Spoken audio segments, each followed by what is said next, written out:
हकीकत जो है सीसीटीवी कैमरा के फुटेज के आधारित और पुलिस रिपोर्ट के आधारित मालूम पड़ सकता है।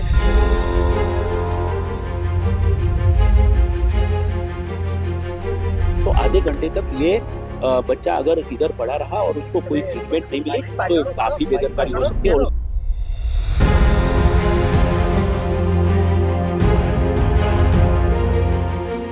સેવન્થ ડે સ્કૂલને લઈને સૌથી મોટા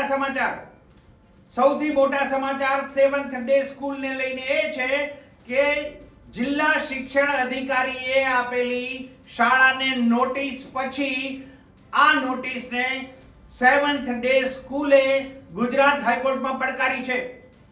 કેટલાય નીતિ નિયમો નેવે મૂકી દીધા।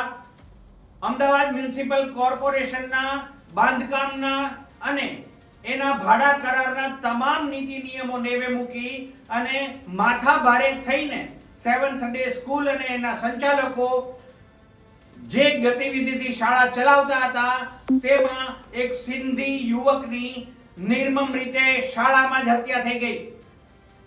અન્ય વિદ્યાર્થી સાથે કોઈ નાની એવી મગજમારીમાં એક વિદ્યાર્થીએ જીવ ગુમાવવો પડ્યો।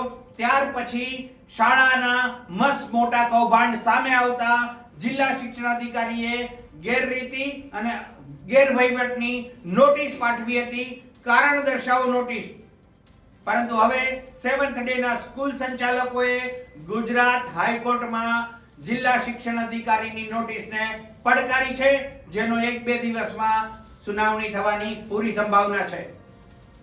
એક તો લાજવું નહીં અને ઉપરથી ગુજરાત હાઈકોર્ટમાં જઈને ગાજવું, આ સેવન્થ ડે સ્કૂલના સંચાલકોની માનસિકતા છે।